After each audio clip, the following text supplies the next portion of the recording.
Hi, I'm Jay Fallon, and thank you for listening to The Slippery Slope. So, breaking news just coming through, and I'll put it up here on the screen. You can watch. North Korea fires more than 10 missiles towards South Korea in a major escalation. This has just happened this morning. South Korea says North Korea fired more than 10 missiles in its direction on Wednesday morning, including one projectile that flew close to South Korea's Ulung Island before hitting the waters off its east coast. So air raid sirens were activated to warn residents on the island to take cover immediately, officials from Seoul's defense ministry said. The 10 missiles fired in the early hours of Wednesday included at least 3 short-range ballistic missiles and 7 missiles of other types, which are not immediately known. That's what the South Korean officials are saying. The ROK military at around 8:51 a.m. detected 3 short-range ballistic missiles that North Korea fired from Gangwon Province's Wonsan region.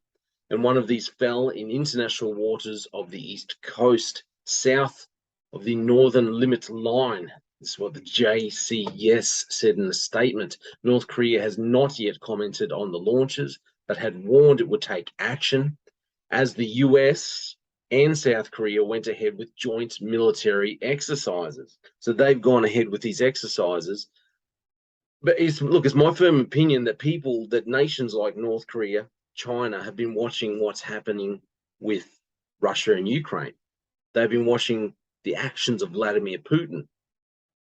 There's been constantly being these threats made, these promises made that, we will stop, we will prevent Russia from taking the action they're doing. We are going to stand up for Ukraine.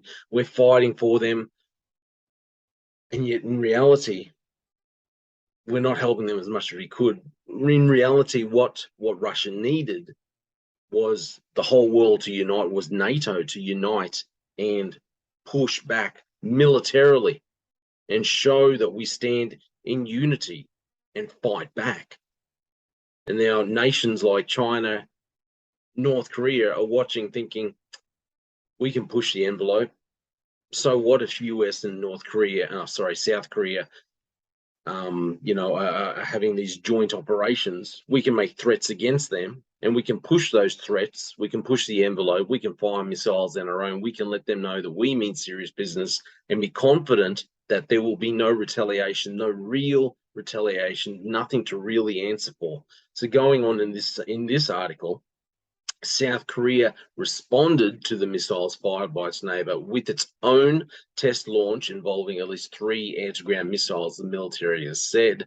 The 3 precision air-to-surface missiles reportedly fell into waters north of the inter-Korean maritime border. Wednesday's launch is one of the largest single missile bombardments fired by Pyongyang since 2010.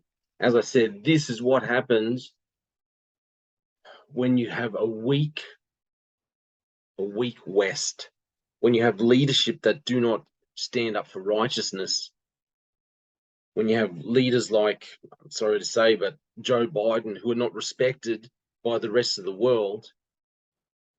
The woke media might want to tell you that Joe Biden is the best leader and that he can be respected and that everyone loves him and that he's wise and he's doing the right thing.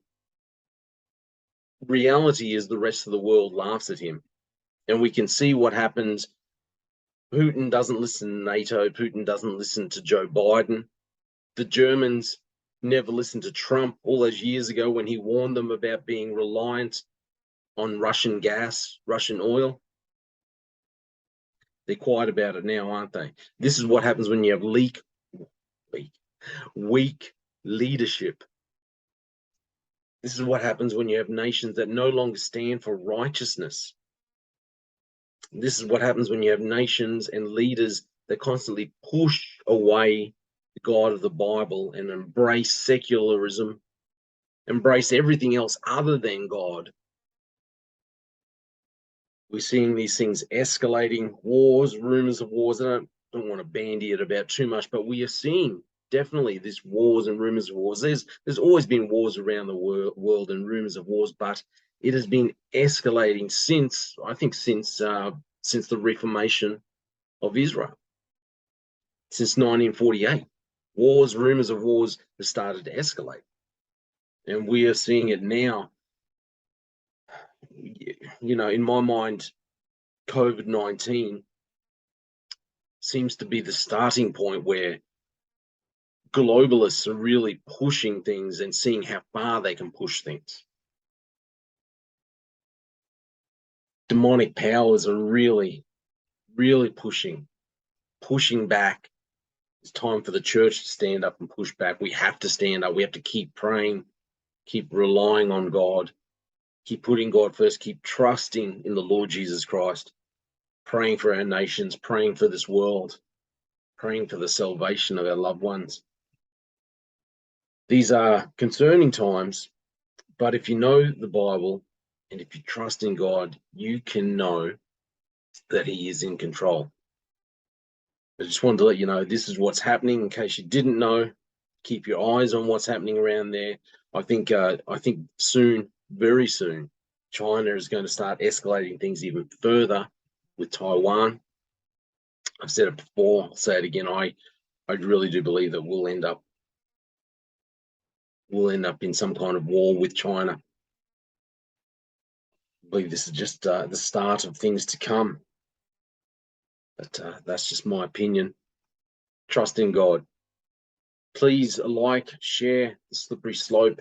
We have our own the Slippery Slope podcast handle now for YouTube. Thank you for joining. Thank you for listening to the Slippery Slope.